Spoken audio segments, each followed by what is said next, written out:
여기 한국에 대한 주제 덕분에 한국 사랑에 흠뻑 빠진 여대생이 있습니다.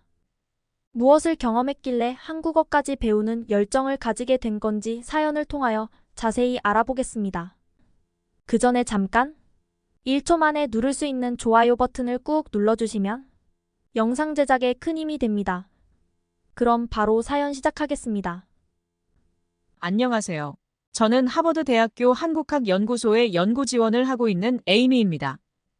제가 처음 한국학연구소를 들어가게 되었을 땐 비교적 작은 규모였지만 지금은 무려 150명이 넘을 정도로 교내에서도 인기기관 중 하나로 손꼽히고 있어요. 이번 학기 신입생들의 경쟁률은 예년보다 훨씬 치열해져서 그 인기를 실감하고 있죠. 하버드 대학교 내에서 한국학연구소의 비중은 점점 커지고 있습니다. 처음에는 동아시아학과의 작은 일부에 불과했지만 지금은 독립적인 기관으로 성장해서 다양한 학제 간 연구를 진행하고 있어요. 한국의 역사, 문화, 경제, 정치 등 다방면에 걸친 연구가 이루어지고 있으며 매년 세계적인 학자들을 초청하여 컨퍼런스도 개최하고 있습니다. 저는 어릴 때부터 공부를 좋아했던 저는 부모님의 기대를 한몸에 받으며 자랐어요. 그래서 하버드에 입학했을 때도 부모님은 정말 기뻐하셨죠. 하지만 제가 한국학연구소에 지원하겠다고 말씀드렸을 때 부모님의 반응은 제가 상상했던 것과는 너무나도 달랐어요. 부모님은 제가 한국어를 배우는 것이 시간 낭비라고 생각하셨습니다. 에이미, 넌 왜 하필 한국어를 배우려고 하니? 중국어나 일본어를 배우는 게 훨씬 더 유용할 텐데. 아버지의 목소리에는 실망감이 가득했죠. 어머니도 내가 그렇게 아시아 언어를 배우고 싶다면 적어도 경제대국인 중국이나 일본의 언어를 선택해야 하는 거 아니니? 라고 말씀하셨어요. 부모님의 반대는 예상했지만 이렇게 강경하실 줄은 몰랐습니다. 하지만 저는 제 결정을 굽히지 않았어요. 왜냐하면 한국 문화에 대한 제 관심과 열정이 너무나 컸기 때문이죠. 특히 한국 드라마와 케이팝에 빠진 후로는 더욱 그랬습니다. 처음에는 그저 재미로 시작한 한국 드라마 시청이 어느새 제 일상의 큰 부분을 차지하게 되었어요. 도깨비, 태양의 후예 같은 드라마를 보면서 한국어로 대사를 이해하고 싶다는 생각이 간절해졌죠. 또 BTS, 블랙핑크의 노래를 들으면서 가사의 의미를 완벽하게 이해하고 싶어졌어요. 번역에 의존하지 않고 원어 그대로 한국 문화를 즐기고 싶은 마음이 너무 컸습니다. 더불어 한국의 급속한 경제 성장과 문화적 영향력 증대에 대해 깊이 연구하고 싶었어요. 어떻게 한 나라가 이렇게 빠르게 성장하고 전 세계적으로 영향력을 미칠 수 있게 되었는지 그 비결이 궁금했죠. 이런 학문적 호기심도 제가 한국학연구소에 지원하게 된 큰 이유 중 하나였어요. 부모님을 설득하는 과정은 쉽지 않았어요. 매일 밤 긴 대화를 나누며 제 열정과 생각을 설명했습니다. 저는 정말 한국학을 공부하고 싶어요. 한국은 이제 단순한 개발도상국이 아니에요. 문화적으로도 경제적으로도 세계를 선도하는 나라가 되어가고 있잖아요. 이런 나라를 깊이 연구하는 것이 제 미래에 큰 도움이 될 거예요. 처음에는 고개를 저으시던 부모님도 점차 제 진심을 이해하기 시작하셨습니다. 특히 제가 한국 영상들을 보여드렸을 때 부모님의 표정이 조금씩 바뀌는 걸 느낄 수 있었죠. 한국의 경제 성장률, 문화 콘텐츠 수출 현황, 그리고 세계적인 기업들의 한국어 인재 수요 등을 보여드리면서 한국어 학습의 가치를 설명했습니다. 결국 부모님은 제 결정을 존중해 주시기로 했어요. 에이미, 내가 그렇게 열정을 가지고 있다면 우리가 더 이상 말릴 순 없겠구나. 하지만 약속해. 내가 선택한 길에 대해 끝까지 책임을 져야 해. 아버지의 말씀에 저는 눈물이 날 것 같았습니다. 그렇게 저는 한국학연구소에 들어갈 수 있게 되었고 매일 밤 한국어 공부에 몰두하고 한국 역사와 문화에 대한 책을 읽으며 지식을 쌓고 있죠. 때로는 힘들 때도 있지만 제가 좋아하는 일을 할 수 있다는 생각에 힘이 납니다. 한국학연구소에서는 한국의 경제 발전 모델과 문화 콘텐츠 산업에 대해 깊이 연구하고 있고 특히 한류가 세계 경제에 미치는 영향에 대해 집중적으로 공부하고 있어요. 이를 통해 앞으로 한국과 미국 사이의 문화적, 경제적 교류에 기여할 수 있는 요건을 더욱 찾고 있습니다. 저는 한국학연구소 지원을 결심한 후 한국 문화와의 첫 만남을 더욱 소중히 여기게 되었습니다. 사실 제가 한국에 관심을 갖게 된 계기는 야구 선수 박찬호였어요. 제가 자란 LA에서는 야구가 정말 큰 인기를 끌었죠. 미식축구와 농구도 인기가 많았지만 저에게 야구는 특별했습니다. 야구는 미국의 전통적인 스포츠 중 하나로 미국의 과일이라고 불리는데요. MLB의 오랜 역사와 전통, 그리고 그 속에서 빛나는 선수들의 이야기가 있어서 많은 팬들이 열광하는 스포츠 중 하나예요. 특히 LA 다저스의 팬으로서 박찬호 선수의 등장은 제게 큰 충격이었습니다. 1994년부터 2001년까지 다저스에서 활약한 박찬호 선수는 아시아 선수로서는 드물게 메이저리그에서 성공을 거둔 선수였죠. 박찬호 선수의 경기를 보며 한국에 관심을 갖게 된 저는 더 깊이 한국의 역사를 알아보고 싶어졌는데, 그러다 1997년 말부터 시작된 IMF 외환위기에 대해 알게 되었습니다. 한국 경제가 파탄 직전까지 갔다는 사실에 놀랐어요. 그런데 더 놀라운 건 그 위기를 극복하는 과정이었습니다. 특히 금모으기 운동은 제게 큰 충격을 주었죠. 국가 부채를 갚기 위해 시민들이 자발적으로 금을 모으기 시작했다는 거예요. 결혼반지, 돌반지, 심지어 금메달까지 국민들이 자신의 소중한 물건들을 아낌없이 오직 내 나라를 위해 내놓았다고 합니다. 금모으기 운동의 규모가 어마어마했어요. 불과 2달 만에 227톤의 금이 모였대요. 당시 금액으로 22억 달러나 되는 어마어마한 양이었죠. 전 국민이 하나 되어 위기를 극복하려는 모습에 정말 감동받았어요. 게다가 이 운동이 정부 주도가 아닌 시민들의 자발적인 참여로 이루어졌다는 점이 더욱 인상적이었어요.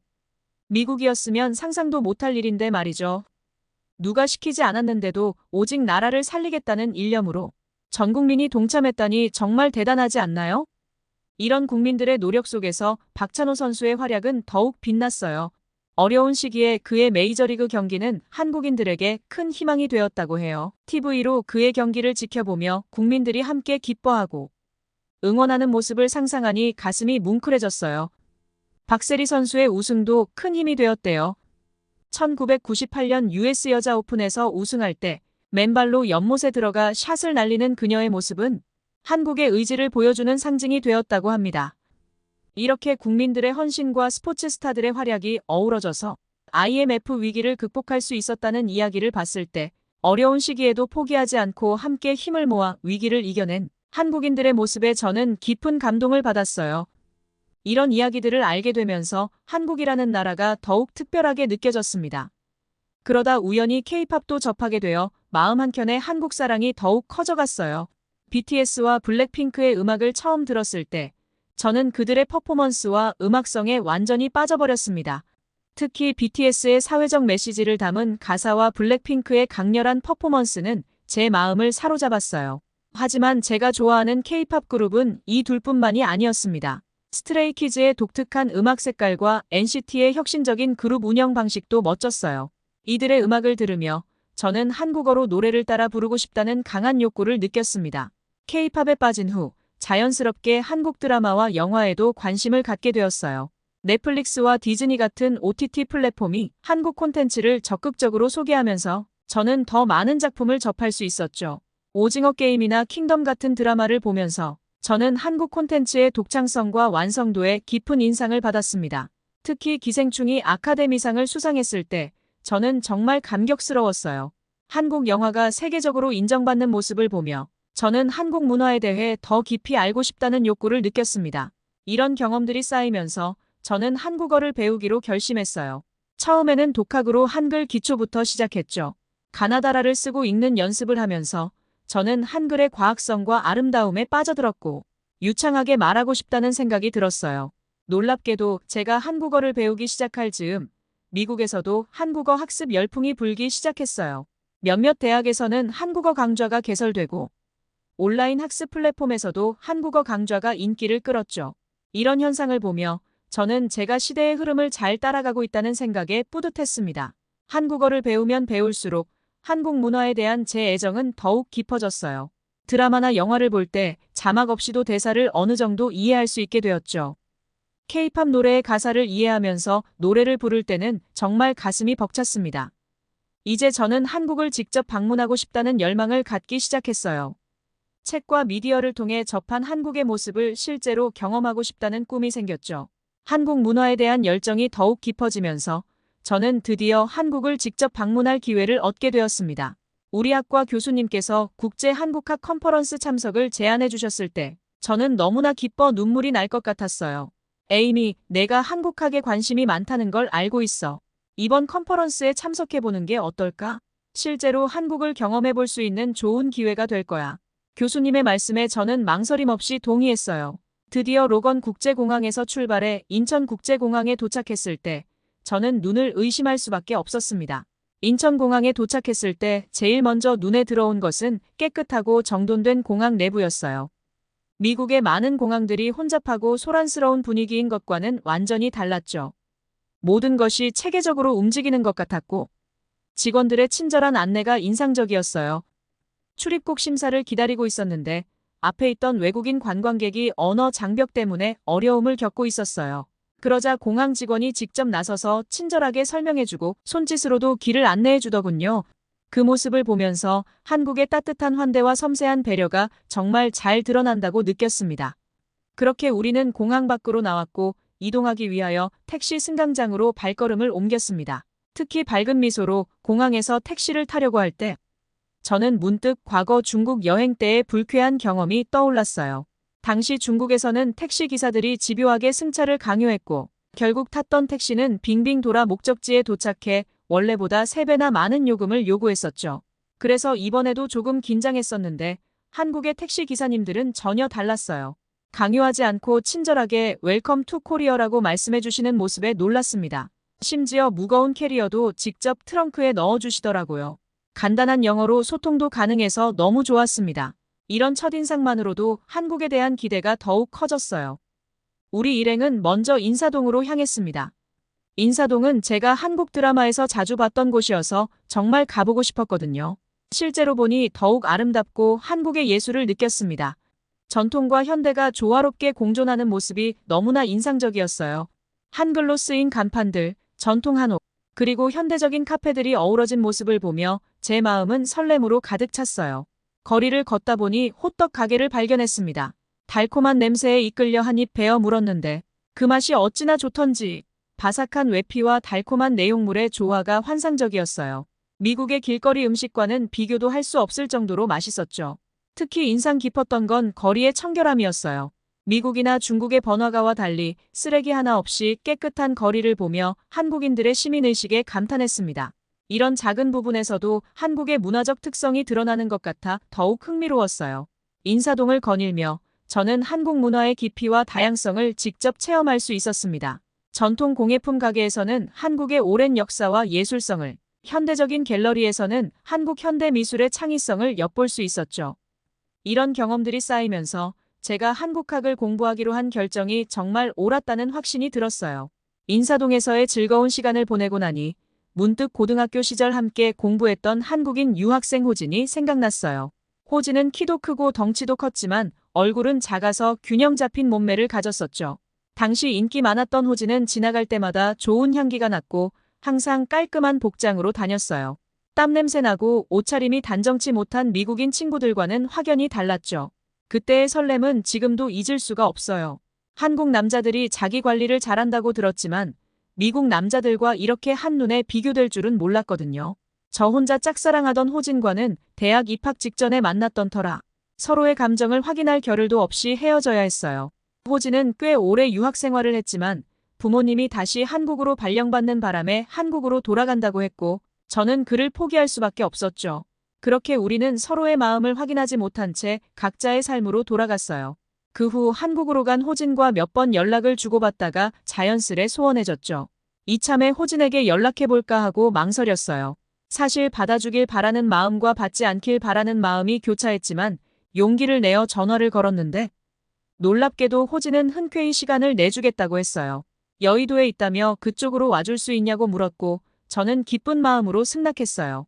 여의도로 가는 길, 이번에는 지하철로 이동해보기로 결정했습니다. 한국에서 하루에 500만 명이 지하철을 이용한다고 들었거든요. 미국에서는 지하철 컨디션이 좋지 않아 대부분 자동차를 이용하는데 왜 그렇게 많은 사람들이 지하철을 이용하는지 궁금했어요. 사실 저는 미국에서 지하철을 절대 타지 않아요. 이유 없는 말싸움이나 시비, 그리고 끔찍한 냄새 때문이죠. 노숙자들이 화장실 대신 지하철역을 이용하는 경우도 많고 쥐나 벌레를 보는 것도 어렵지 않거든요. 출근길에 쥐와 눈이 마주친다고 생각해보세요. 정말 끔찍하죠. 하지만 한국 지하철은 달랐어요. 승강장에 도착하자마자 깨끗하고 현대적인 지하철이 와서 놀랐습니다. 객실은 넓고 깨끗했고 좌석도 편안했어요. 쓰레기 하나 없이 쾌적하고 냄새도 전혀 나지 않았죠. 더 놀라운 건 지하철 내 와이파이였어요. 미국에서도 와이파이가 되는 곳이 있긴 하지만 한국처럼 모든 지하철에 빠른 와이파이가 설치된 곳은 없어요. 덕분에 유튜브도 보고 인터넷 서핑도 하며 즐겁게 이동할 수 있었죠. 지하철 안내방송도 인상적이었어요. 한국어뿐만 아니라 영어, 일본어, 중국어로도 안내해주는 걸 보고 외국인 여행객들을 배려하는 모습에 감동받았습니다. 이런 세심한 배려가 한국을 찾는 외국인들에게 얼마나 큰 도움이 될지 생각하니 미소가 지어졌죠. 특히 눈에 띈 건 노약자석과 임산부 배려석이었어요. 미국에서는 보기 힘든 광경인데 한국에서는 당연하게 여기더라고요. 어르신들과 임산부를 배려하는 문화가 정말 아름답게 느껴졌습니다. 이렇게 편리하고 깨끗한 지하철을 타고 가면서 저는 한국의 대중교통 시스템에 완전히 빠져버렸어요. 미국의 지하철과는 비교도 할 수 없을 정도로 뛰어난 모습에 자꾸 감탄사가 나왔죠. 한국의 기술력과 시민의식이 만들어낸 결과물이라고 생각하니 더욱 대단해 보였습니다. 여의나루역에 도착할 때쯤 저는 이미 한국의 대중교통 팬이 되어 있었어요. 호진이를 만나러 가는 길이 이렇게 즐거울 줄은 몰랐네요. 한국에 대한 기대감이 점점 더 커져갔습니다. 여의나루역에서 나오자 저 멀리 호진이가 보였어요. 예전보다 훨씬 더 멋있어진 모습에 가슴이 두근거렸죠. 반갑게 인사를 나누고 우리는 한강공원으로 향했습니다. 한강에 도착하자 맛있는 냄새가 코끝을 자극했어요. 배가 고팠지만 우선 한강을 걸으며 이야기를 나누기로 했죠. 오랜만에 만난 호진이와 추억을 나누며 걷다 보니 갑자기 눈앞에서 충격적인 광경을 목격했어요. 어떤 사람이 아무렇지 않게 쓰레기를 땅에 버리고 가는 거예요. 한국인들은 시민의식이 높다라는 인식이 있었는데 다 그런 건 아니구나 하는 생각이 들었죠. 그런데 뒤에 있던 다른 사람이 재빨리 그 쓰레기를 주워 쓰레기통에 버리는 걸 봤어요. 제가 혼란스러워하자 호진이가 작은 목소리로 말해주었어요. 저 사람 중국인이야. 목소리를 들어보니 중국어 특유의 억양이 들리더라고. 그 말을 듣고 보니 정말 그랬어요. 쓰레기를 버린 사람은 중국인이고 주운 사람은 한국인이었던 거죠. 이 광경을 보며 중국 여행 때 자주 봤던 장면들이 떠올랐어요. 중국에서는 길거리에 쓰레기를 버리는 게 흔한 광경이었거든요. 하지만 한국은 달랐습니다. 너나 할 것 없이 깨끗한 거리를 유지하고 있었죠. 이런 모습을 보니 한국에 온 걸 정말 잘했다는 생각이 들었어요. 걷다 보니 배가 고파져서 호진에게 맛있는 걸 먹자고 이야기하자 호진이가 배달 앱을 보여주었어요. 밤늦은 시간인데도 배달이 되는 것도 놀라웠지만 공원으로 배달이 온다는 게 더 신기했죠. 미국에서는 상상도 할 수 없는 일이에요. 밤에는 위험해서 배달은커녕 돌아다니기도 힘들거든요. 배달 앱을 보니 정말 없는 게 없더라고요. 치킨, 피자는 물론이고 한식, 일식, 중식, 심지어 식자재까지 주문할 수 있었어요. 미국에서는 밤 10시만 넘어도 대부분의 가게가 문을 닫는데 말이에요. 호진이가 치킨을 고르라고 해서 매운맛과 오리지널 맛을 시켰습니다. 배달 요금이 미국에 비해 엄청 저렴한 것도 놀라웠죠. 20분 만에 배달이 온다고 하니 정말 믿기지 않았어요.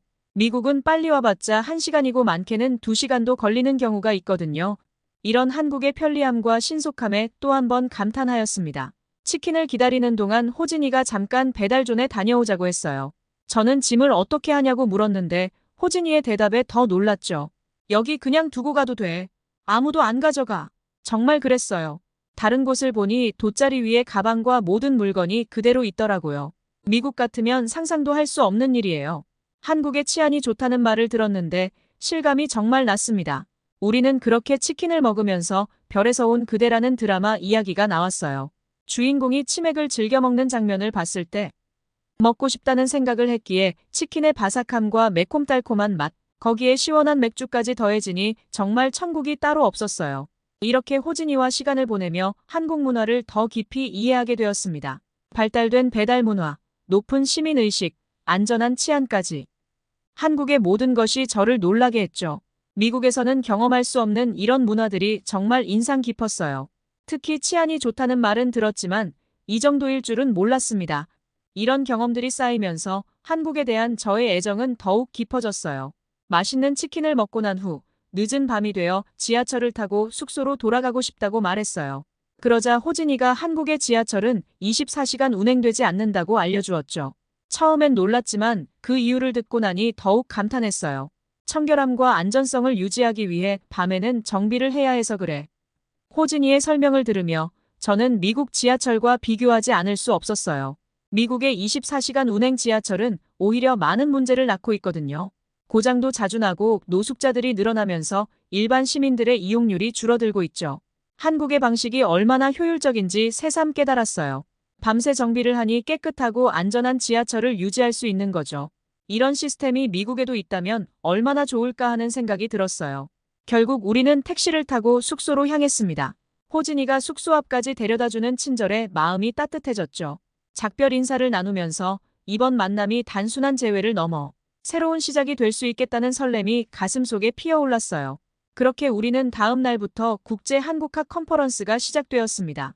다양한 세션에 참석하고 여러 나라의 연구자들과 교류하면서 한국학에 대한 이해가 더욱 깊어졌죠. 특히 한국의 급속한 경제 발전과 문화적 영향력 확대에 대한 발표들이 인상적이었어요. 컨퍼런스를 통해 한국의 발전된 모습, 편리한 생활, 안전한 사회 등을 더욱 자세히 알게 되었습니다. 특히 호진이와 함께 보낸 시간들을 떠올리면 자꾸 미소가 지어졌어요. 미국으로 돌아온 후 저는 한국어 공부에 더욱 열정을 갖기 시작했습니다. 왜 한국어를 더 열심히 배우기 시작했냐고요? 드디어 호진이와 좋은 관계를 이어가기 시작했거든요. 앞으로 호진이와 연애도 해야 하고, 호진이 부모님도 뵙고 한국에 가서 살려면 한국어가 능수능란해야 하지 않을까요? 이제 저는 한국어를 제2의 모국어로 만들겠다는 목표도 세웠어요. 매일 밤 한국 드라마를 보며 듣기 실력을 키우고 한국어 책을 읽으며 어휘력을 늘리고 있어요. 때로는 힘들기도 하지만 호진이와 더 자유롭게 대화할 수 있다는 생각에 힘이 납니다. 이제 제 가장 큰 목표는 한국에 다시 가는 거예요. 이번에는 더 길게 머물면서 한국 문화를 깊이 체험하고 싶어요. 호진이와 함께 한국의 아름다운 곳들을 둘러보고 맛있는 음식도 더 많이 먹어보고 싶어요. 한국에서의 경험을 돌이켜보면 처음에는 단순한 호기심으로 시작했지만 이제는 제 미래의 큰 부분을 차지하게 되었죠. 한국어를 배우고 한국 문화를 이해하며 그리고 호진이와의 관계를 발전시키는 것. 이 모든 것이 제 삶의 새로운 원동력이 되고 있습니다. 호진이와 이야기 나눴는데 부산을 경험시켜주고 싶다고 해서 여행 계획을 짜고 있어요. 한국을 다시 방문하게 되면 새로운 이야기를 들려드릴게요. 긴 이야기 들어주셔서 감사해요. 여러분의 인생에도 이런 특별한 경험이 있기를 바랍니다. 안녕히 계세요. 오늘의 사연 어떻게 들으셨나요? 한국을 사랑하게 되고 한국어를 사랑하게 된 에이미의 이야기가 흥미로우셨다면 아래의 댓글에 의견을 나눠주세요. 그리고 감동적인 사연을 주변 사람들과 공유하고 함께 이야기 나눠보세요. 마지막으로 1초밖에 걸리지 않는 구독과 좋아요, 알림 설정은 영상 제작에 큰 힘이 됩니다. 지금까지 감동을 담아 여러분께 진심을 전하는 감동 담기였습니다. 오늘 하루도 행복한 하루 보내세요.